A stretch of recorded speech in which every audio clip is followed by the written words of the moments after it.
welcome to a quick tutorial on how to add your courses and workshops to your page, as well as just a quick little side on some editing. So we're using the Words Without Borders website here. Let's, without further ado, we'll get going.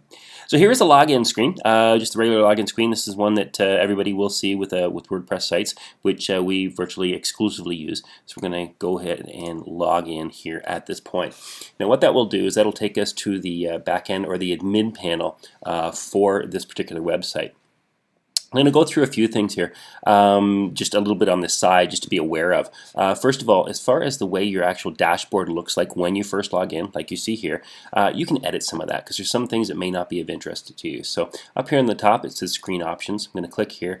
We're going to get rid of the news here. We're going to quit the Quick Draft, News and Events, that there. So it actually simplifies a lot of this here. I'm going to drag some things over here too.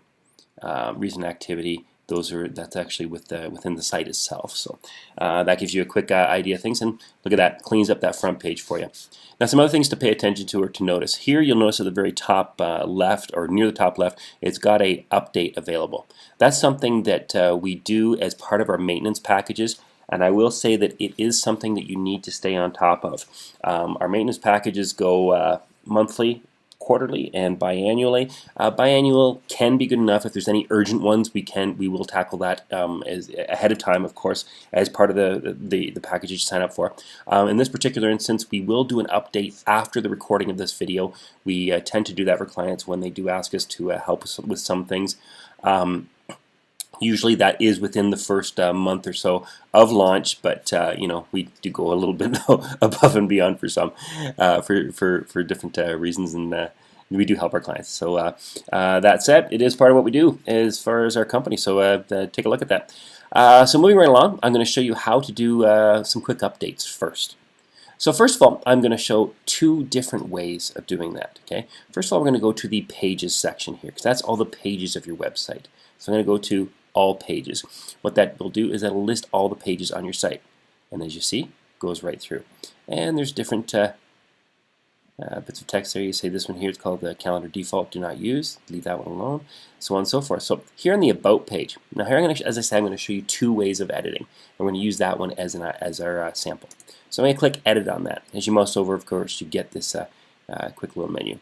Bang. There we are. Now it uses the builder here, right, which shows all the site in different sections. What I'm going to do is I'm going to actually open this page in a new tab, and we're going to jump over to that so you can actually see what that looks like, how the site's actually built. So I'm going to scroll down just to take a quick look, and you'll see here it's got it's done in sections, okay, or as we call it, modules. It's a module builder. So we go in here, and it's got this section here, so it's got a row. And the row is set up, and this is the column setting up. In this case, it's a full one column. It's got title and subtitle. Well, let's look here. So I'm going to go to the About page that we just opened. There's our title, and there's our subtitle. It's already preset. Really nice there. As we scroll down, we've got pictures, a quote, and some text. Go back to the previous page. Image, that's our picture. Testimonial, that's our quote. And here is the text. How you edit these things is pretty simple. You just click on the hamburger menu. It opens the page for editing. Okay, and you'll notice just like the way WordPress works in the back end, you've got a visual and text area. If you go to visual, there's all the text, and we can go in there and we can edit this text very much like a word processing document. Then once we're finished editing, we always click Save and Exit, and then we move on. Now you'll notice here on this particular page, we've got some red underlined areas here. Reason being is, as you can see when we do a mouse over here, it shows here that it's using a plugin for Chrome, the Chrome browser called Grammarly. Grammarly is a website as well. We use this plugin because it helps with sentence structure and spelling. It's a very important one. You know, like here it's suggesting that you don't have a comma here. Here it's saying that after and or before and we should have a comma. Here it's suggesting here that we believe that Alberta has the talent and the diversity to excel at great communication. It says it probably should be in great communication. So it's a good thing to pay attention to. Nice thing to help and you know, make it easy for spell checks as well. So again, once you make those changes to whatever it is you're doing, you click Save and Exit. It exits, and you go on from there. Now, there's a few things here. Say we want to change the image. Really simple. Again, hamburger menu, click that. There's the menu one we're currently using. All I have to do is go click this button here. It says upload an image. And it's going to show all the images in our library. Very nice. Now we can also go here, upload file, click that, and we can load anything from our desktop or whatever. Very, very interesting on that one. See here, there's a picture of me. We can upload that if we wanted to. I'm not going to do that in this case, but that gives you an idea. Once it's uploaded, it'll put it into that place. Now, one thing that will change some things, now I'm going to go to the page and show you, is that this is a picture that's done horizontally. If it's a vertical one, the space will change below, so it'll actually modify itself to be a little bit longer. And one thing to pay special attention to is if the image that you're uploading is over 1 megabyte in size, it starts to get really large, okay, as far as the size here. And I'm going to go to the media section of your website and show you what that means. So let's go to the library. Now notice here, oh sorry, one thing I should show you too. Once you've saved all this too, once you've done all the changes and you've saved the modules, you have to click the update button over here on the right as well, or else the page will not be updated and you will lose all the changes that you made. Excuse me while I get rid of some of these. There we go. So I'm going to go to the media section. I'm going to show you something in the library. Yes, it's okay. We didn't make any changes. So here we go. Here's the media library. This is what's currently available and actually sitting in the website. So I'm going to click some of these images here. You see here this is 914 kilobytes. Very good. Go to the previous, the one right there, 656 kilobytes, 77 kilobytes, 99 kilobytes. This one here, 56 kilobytes. Good sizes there. When we start to get really, really large ones, again, not bad. 772, 789. Just going to kind of go through and see. This one is 1 megabyte. That is pretty much the limit of what I would actually suggest you ever upload to your website. Reason being is it slows the load of the page for visitors when they come to your site. If you have a problem with images that are too large, there are free online tools. Just do a Google search for free online image editor or image sizing, and you can find that to reduce some of the size. So if you get that to, I'd say 96 DPI or 150 max, and then reduce the size of your image, you can go down to about 1500 in the width here. You can see this one is 1920 by 11. I'm sorry, by 1110. Those are pixels. You go about 1500 or even 1200 wide. That can often do. Now, when you're going into a small picture, such as what's here, you can reduce that even more. Probably what 600, 800 pixels wide. Now, as far as down here, if you look at some of the pictures and things here, say you want to change this picture right here, and I'm assuming that might be what this client is looking for, which is great. All you have to do is, I'm going to go back to that page. Actually, what I'm going to do is I'm going to show you the different interface, just for fun. There's also, okay, so I showed you the back-end interface and how to change things. Look at the top here as we're viewing this page. We're logged into the back end of the site. So up at the top we have this thing that says Enable Visual Builder. I'm going to click that. What that literally is a builder that helps us do all the changes visually right here on the page, which is kind of awesome. Love that because of the fact that it allows you to see the changes as you make them. A lot of people function easier that way when it comes to some of their editing.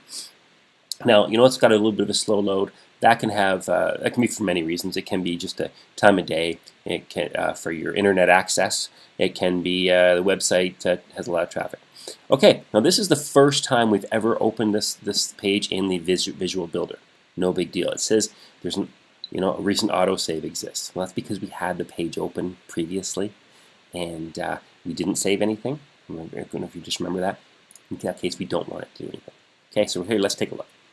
Now, as we go through, you see there's a section here that's all grayed out. The reason that's grayed out is that's a section that still exists on the site, but we have it turned off visually for desktop, tablet, and phone views. The reason being is this is something we may want to add to the site again later, so we thought we'd save that there. But as it is right now, it will not show up on any of those platforms, which is great. Let's scroll down. So you see as we go over these things, different sections will suddenly get highlighted, okay, with the editing tools, which is great. So let's take a look here. I'm going to go here, and the same thing. Okay, so to edit on the visual one, we hit the gear. Okay, Notice if you mouse over anything, it explains exactly what to do or what that particular tab is for. I'm going to click that. The gear actually is the same as the hamburger menu on the other side. We click that there. Look at that. We can go to the media library, and if that was the picture we wanted to add, all we have to do is click and click upload image. Boom. Click yes, and there it is. Look, it puts the picture right in there. Love that. Now you might come across some things where you say, you know what, that's great, but there's not enough space below that. What do I do? It's a really cool one. You're going to love this. There's two different ways of handling this. Okay, one, we can go in here and we can change spacing by doing things like this. In this case, I don't want to do that. I'm going to undo that. Okay, that's a Command Z. Just undid that. Here's a neat way too. I'm going to go back into the gear.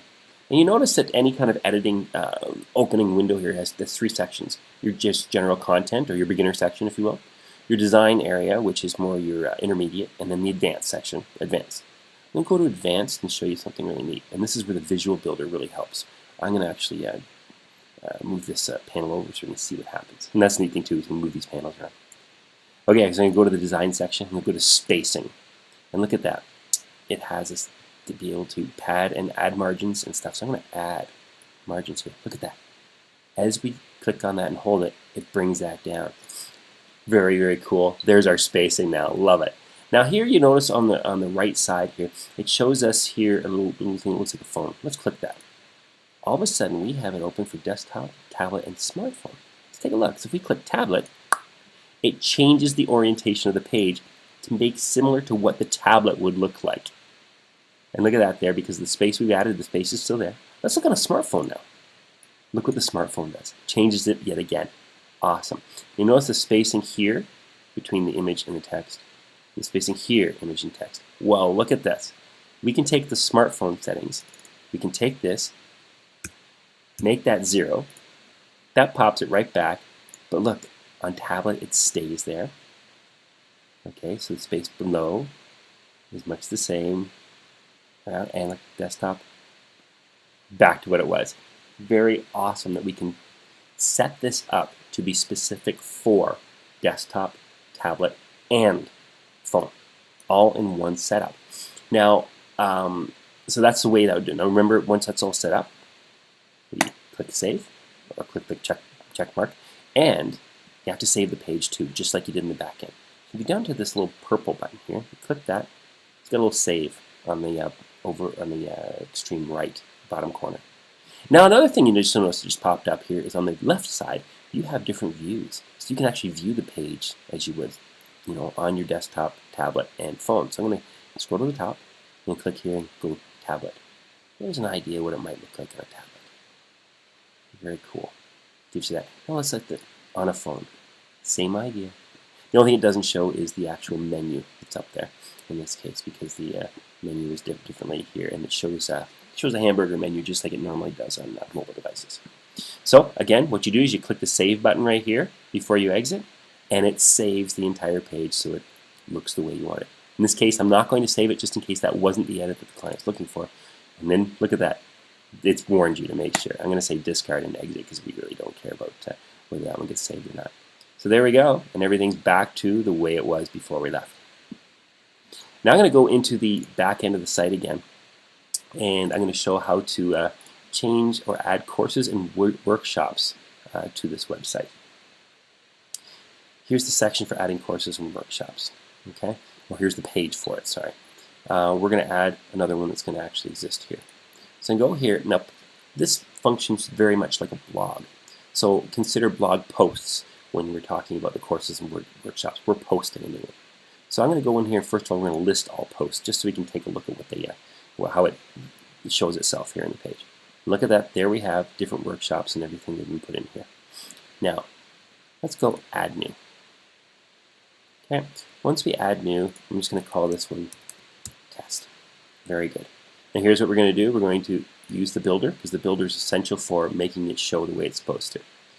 Over here on the right-hand side, we're going to alter the page layout.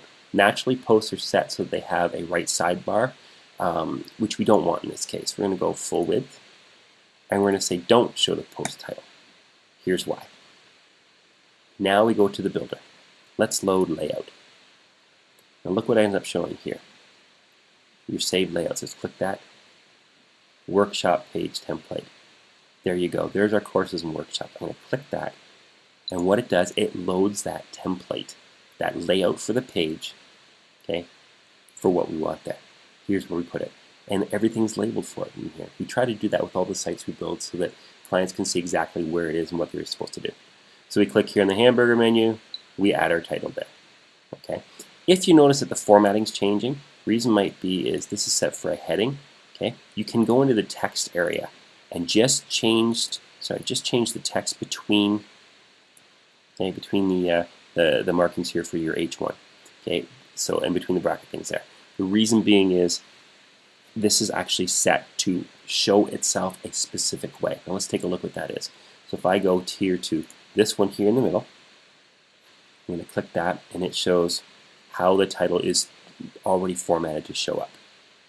Okay, very nice there. And let's kind of go back one and see how this one is. This is one that the client has done some work with as well.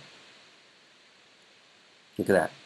See, the client was able to do the exact same thing, lay it out the exact way that we're looking at it. Awesome.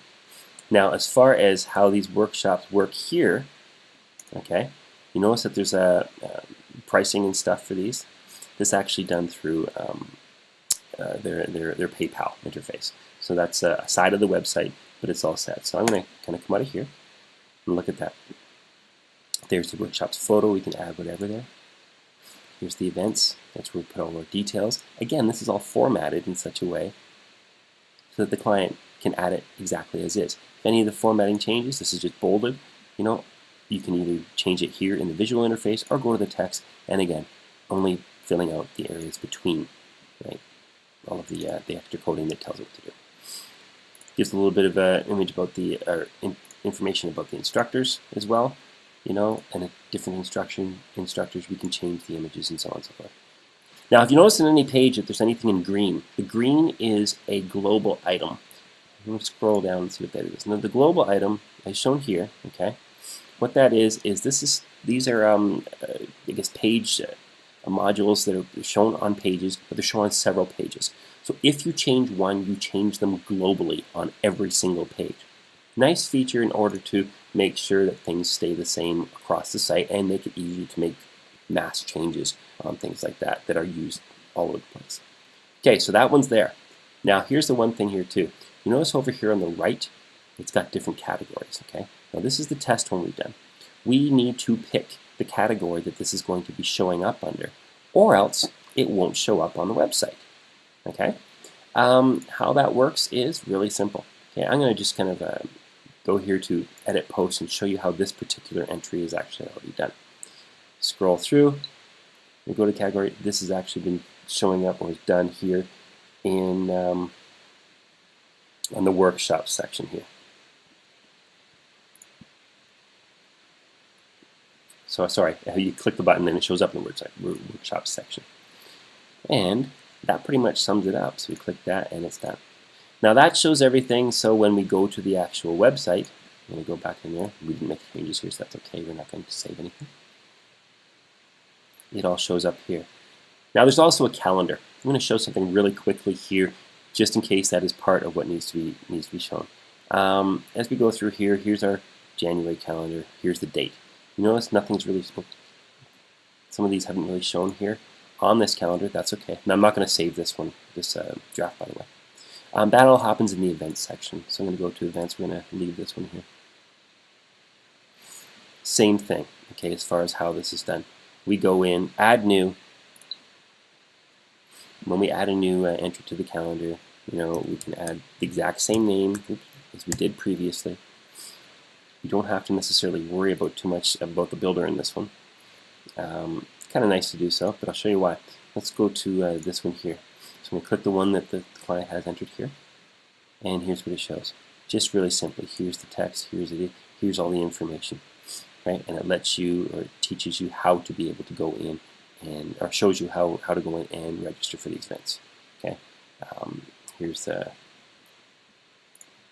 different so on and so forth. So here's how that happens on the back side. You scroll down, you set the time, whether it's an all-day event, whether it's start and finish times. Always good to let your clients know as much as possible. Event categories are necessary again here too. Good things to make sure that you're being specific to your clients because those are presets. Okay. Schedule multiple events in case there's a series of them.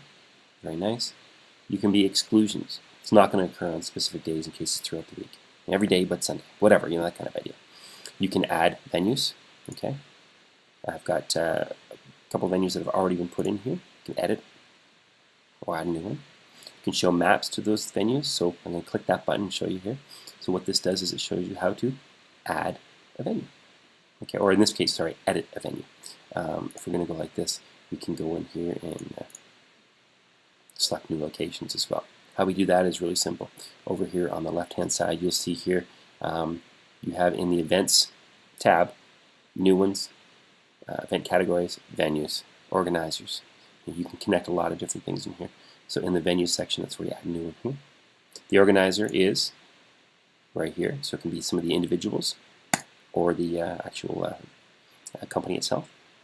If there's a website, such as if you're using Eventbrite or a sign-up site for people to actually go in there and pay, PayPal, as for instance, you can add a link to your registration area or your payment area. And if you want to add what the costs are, good thing to put in there. Excerpts, that's just a good thing to have. Okay, they're optional, as it says right here. Just quick summaries of your content, and it can be used, not necessary. And that's that. You can add a feature image if you want to, and that can show up in the in the display here. Okay, as you see right here, it's showing up as a blank for related events. That's because a featured image hasn't been added, but no big deal. It still works. So that is your quick summary on how to edit, add and take away things, if you will. Oh, actually, that's one thing I didn't show you is how to take away. How about we do a quick one here? Okay, so I'm going to go two different sections on how to do this. I'm going to show the edit page in the back end, and I'm going to do the visual editor as well, so we see it on both sides. So let's just, for instance, say that we wanted to remove a photo. Okay, why? Because the same steps are for removing everything. We'll go through here and say that let's just remove this section right here, the high standards section. Okay, how to do that? Well, let's go look in the back end. The high standards section looks like it's going to be, let's take this, it's got text and a blurb. What's that? Well, there's text there. This would be our blurb sections. Reason this is called a blurb as opposed to just adding an image and text and that is the blurb unites everything from your image to your text, and look at this, if you want to scroll down here, you can actually add a button and everything in there too, which is kind of cool. Okay, look in the design section here for a blurb. You need to see all the different things that can be edited, which is really, really cool. All that is totally 100% editable, which I love. It gives you the ability to, add a whole bunch of neat things here. As I said, we didn't add a button to this specific one, but it gives you everything all in one. So your text, your subtext, or your content, and your image, and then right there, image, your header text. Oops. It's because I clicked it and then that shows the link. And then your subtext, and we could add a button. But let's say, okay, so we're going to remove that section. Here's how you do it. You just click the X. That's as simple as it is. You do that, and oh, sorry, it's loading the page again. You click that there, it removes it. It's gone. It no longer exists on that page once we hit the update button over here on the right. And in this section here, we want to get it rid of in the visual builder side of things. All we have to do is go in here. Sorry, it's reloading. And look, it's reloading because we did it in the back end. Okay. And this end, same thing. We hit the trash button. It deletes. You can delete entire sections this way. You can delete entire rows and stuff that have been created this way. Really neat way of doing it. You can go in and edit and remove so many different things and play in the visual side or on this side. In this case, I'm not going to save either one because we don't want to do that. Discard and exit. Because we don't want to change this website. But it gives you the ability or the understanding on how you can actually do that. You see the site's now reloaded and everything's back to normal. So before you're done, don't forget always log out and make sure that everything's all set back so you're not confused when you log back in again. So that's it. So Greg T with the Image Stop. If you need to get a hold of me, with any questions, Greg at theimagestop.com is the best way to get a hold of us, because I know that we have a lot of different schedules, and yeah, it works really well from that way. So thanks so much. Hope you enjoyed that, and hope that was informative and helps you out in some of your editing processes. Thank you very much again, and take care. Have a good day.